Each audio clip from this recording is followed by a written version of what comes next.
perdebatan. Kalau dapat itu alhamdulillah. Tapi kalau tidak, teorinya hanya satu. Perwakilan, representasi. Maka kalau kemudian Anda merasa, saya anak muda, harus ada wakil anak muda, maka Anda harus terima. Anak muda sudah menjadi wakil presiden, Anda harus terima. Dari proses demokrasi. Proses demokrasi. Bahwa Anda sekarang gerundel dan tidak suka, tidak boleh. Anda harus terima, suka nggak suka. Kalau tidak, segera Anda ambil besok. Anda berkompetisi. Ya enggak? Siapa yang besok 2029 akan maju capres? Siapa yuk? Ganjar Ya, kali. Oke, mau jadi cawapres? Siapa yuk? Pengen jadi anggota dewan? Gak ada. Oke, good. Lumayan. 1, 2 mas. Lumayan. Oke. Lagi-lagi pendiri Demokrat ini mengungkap sisi lain SBY. SBY bergabung dengan Partai Demokrat setelah lolos verifikasi KPU dengan memasukkan almarhumah Ibu Ani Yudhoyono sebagai salah satu wakil ketua umum dan hanya menyumbang uang 100 juta rupiah dalam bentuk 4 lembar travel check yang di Hotel Mirah Bogor. Pak SBY setelah mundur dari kabinet Ibu Megawati baru muncul pada acara Partai Demokrat di Hotel Kinasi di Bogor, di mana saat itu saya ketua panitianya. Ini menegaskan bahwa SBY bukanlah pendiri Partai Demokrat. Demi Tuhan saya bersaksi bahwa SBY tidak berkeringat sama sekali, apalagi berdarah-darah, sebagaimana pernyataannya di berbagai kesempatan. Sejatinya SBY telah melakukan pengingkaran kepada fakta sejarah lahirnya Partai Demokrat. Ini baru pertama kali di Indonesia, bahkan di dunia, di mana pengurus partai politik, Partai Demokrat, bapaknya SBY ketua umum dan anaknya sebagai sekretaris jenderal. Waduh. Pak Jokowi itu ibadahnya terjaga. Oke. Duduk di forum internasional pun kalau waktunya sholat, dia sholat. Itu pengalaman pertama saya, kaget gitu. Saya baru belum sebulan jadi Menko Polhukam, berangkat ke KTT ASEAN di Thailand. Nah, kan ini rombongan Pak Jokowi di depan gini ya, ini para presiden, perdana menteri di depan, lalu di belakangnya ada saya, Bu Retno, siapa gitu. Sedang acara gitu asik, Pak Jokowi keluar. Protokolernya kan kalau pimpinan keluar yang di belakangnya maju. Betul. Nah, saya disuruh maju oleh Bu Retno. Oke. Maju Pak, loh Pak, Bu, saya duduk sama presiden itu. Iya katanya. Lah Presiden Jokowi kemana? Sholat katanya. Sholat. Begitu dia. Di kemarin juga di Kamboja juga begitu. Waktunya siang, diberi waktu makan siang 1 jam. Pak Jokowi makannya 20 menit aja. 40 menit sisanya atau 30 menit sisanya tuh sholat sendiri. Wow. Jadi selalu ingat waktu ya Pak ya? Selalu ingat dimanapun waktu. Itu, walaupun jamnya berbeda Pak. Iya, menjaga dia sholat. Ya, luar biasa Pak, Bapak Presiden. Menjaga sholat. Iya. Itu tidak bisa dilupakan juga ya Pak, berarti pengalaman. Iya, terkesan. Saya lalu bicara kepada publik. Anda ini kepada masyarakat yang selalu mengatakan pemerintah anti-Islam, kamu gimana bilang pemerintah anti-Islam? Wong presidennya rajin sholat, di masjid para menterinya, di kabinet para menterinya puasa Senin Kamis, sholat kalau waktunya sholat.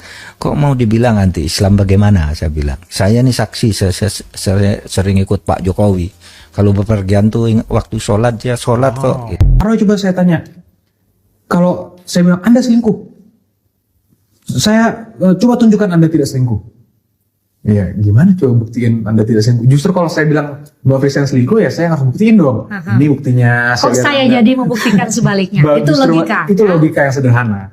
Hal lain yang juga menjadi sorotan publik dan akhirnya publik tuh berpikir, ya juga ya kenapa nggak kayak gini, adalah apa yang dilakukan oleh Hakim Konstitusi Arsul Sani ketika mendapatkan serangan yang sama gitu ya, dugaan ijazahnya di Warsawa ya di Polandia itu palsu, langsung ditunjukkan gitu ya.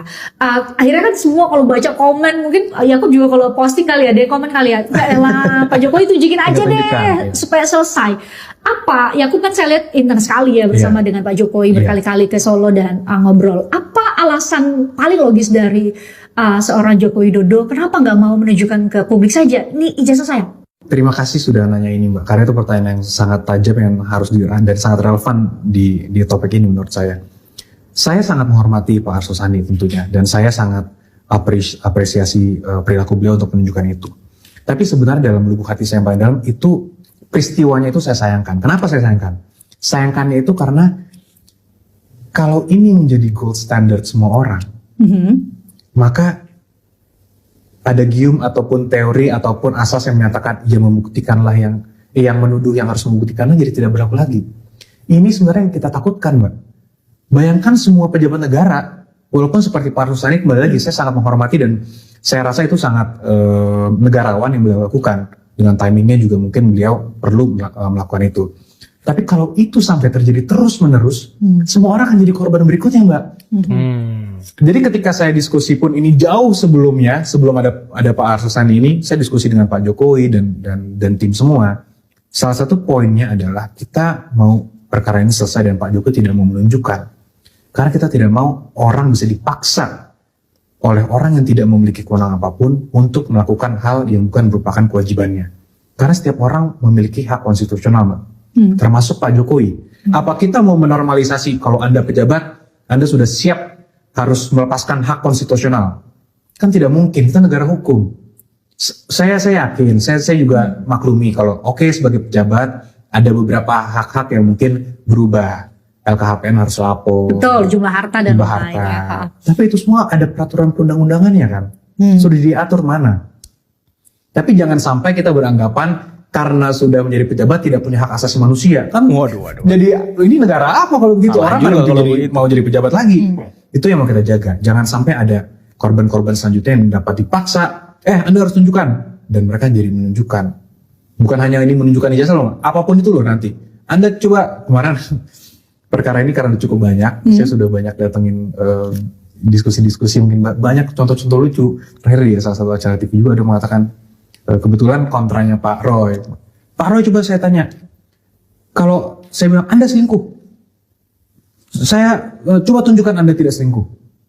Iya, gimana coba buktiin Anda tidak selingkuh? Justru kalau saya bilang Mbak Frisian selingkuh, ya saya harus buktiin dong. Ini buktinya. Saya jadi membuktikan sebaliknya. Itu logika. Itu logika yang sederhana.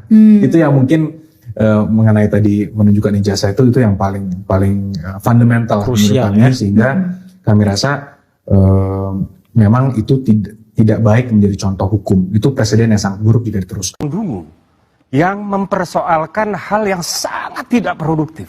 Bangsa lain sudah berpikir untuk tinggal di planet lain. Betul. Elon Musk misalnya. Atau Eropa sudah berpikir menjadikan mobil listrik itu industri yang mereka kuasai. Kita ngomongin ijazah. Kita masih ijazah palsu.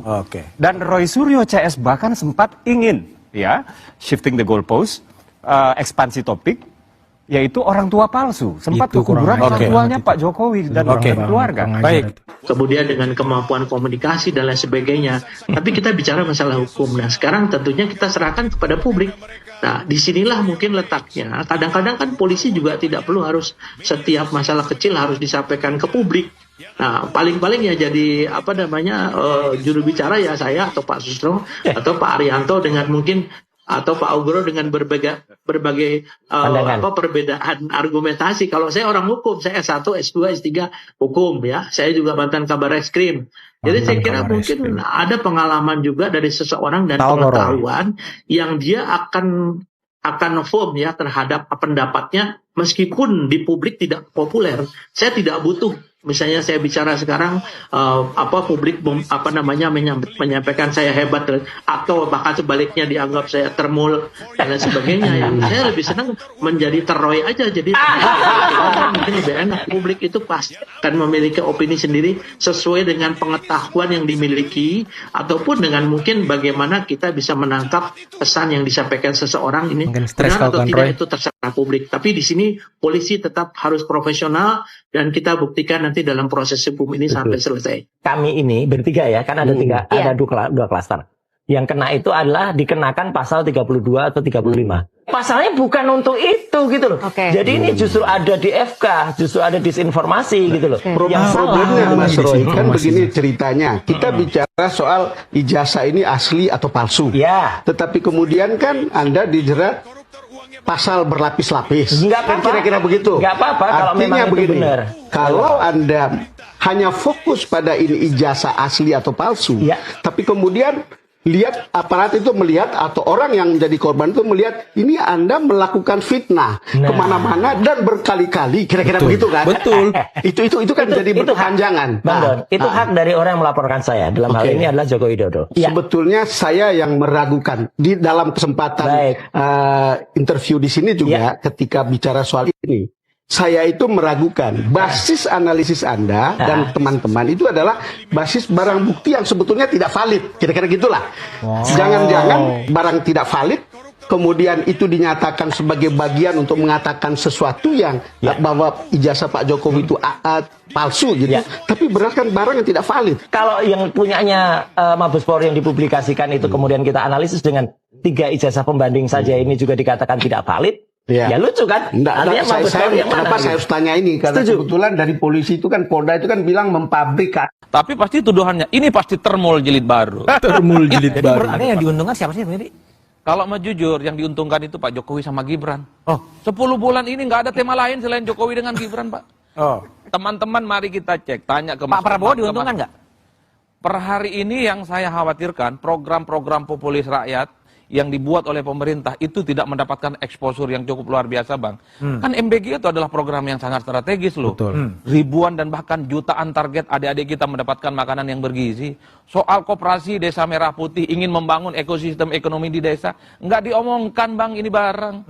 Umam tadi sudah ngomong, ayolah bicara tentang hal-hal yang sifatnya produktif, soal infrastruktur, soal bagaimana interkoneksi antara satu wilayah-wilayah dengan yang lain. Jadi Prabowo dirugikan? Kalau kita mau jujur, pembicaraan terkait dengan program strategis per hari ini itu menenggelamkan program-program strategis pemerintah. Dulu kita sering mendengarkan bagaimana pidato politik presiden di luar negeri. Bagaimana wajah Indonesia semakin tampil di forum-forum internasional. Tapi daya tahan beritanya paling lama seminggu, Bang. Back to Hito, ijazah lagi, Jokowi lagi, Gibran lagi, Solo lagi. Dulu, Bang Budiman, dulu saya sempat ngomong kayak gini, waktu awal-awal kasus ijazah ini dipersoalkan. Saya ngomong, nggak produktif soal ini, nggak bagus ngomong soal isu ijazah yang menurut saya tidak memiliki impact apapun ke belakang, tidak akan mengeliminir apa yang sudah dilakukan oleh Pak Jokowi. Tapi pasti tuduhannya, ini pasti termol jilid baru. Termol jilid baru. Itulah yang saya sebut, sangat mensimplifikasi dan tuduhan-tuduhannya. Nah, ketika Bung Umam misalnya, ayo long, seperti Arsul Sani, pasti akan disebut ini bagian dari kelompok yang ingin supaya Pak Jokowi menunjukkan aslinya.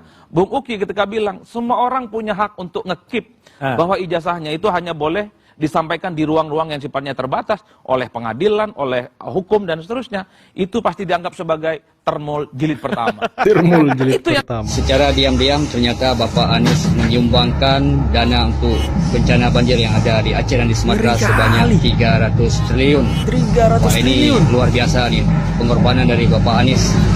Luar biasa ini. Apa komentar kalian? Beta punya komentar adalah Anda itu goblok. Bukan cuman Anda, tapi kalian semua pendukung Anies itu goblok. Bahkan saking gobloknya kalian, kami yang waras ini susah bedakan mana orang gila, mana pendukung Anies. Kenapa beta bilang begitu? Karena kalian para pendukung Anies itu suka berhalusinasi tingkat dewa. Sedangkan halusinasi itu masuk dalam gangguan jiwa. Jadi kami yang waras ini susah bedakan mana orang gila, mana pendukung Anies karena sama persis. Masa Anies sumbang 300 triliun untuk banjir Sumatera? Utang di Pak Sandiaga Uno saja sampai saat ini Anies tidak sanggup bayar. Aku mau bicara Anies sumbang 300 triliun.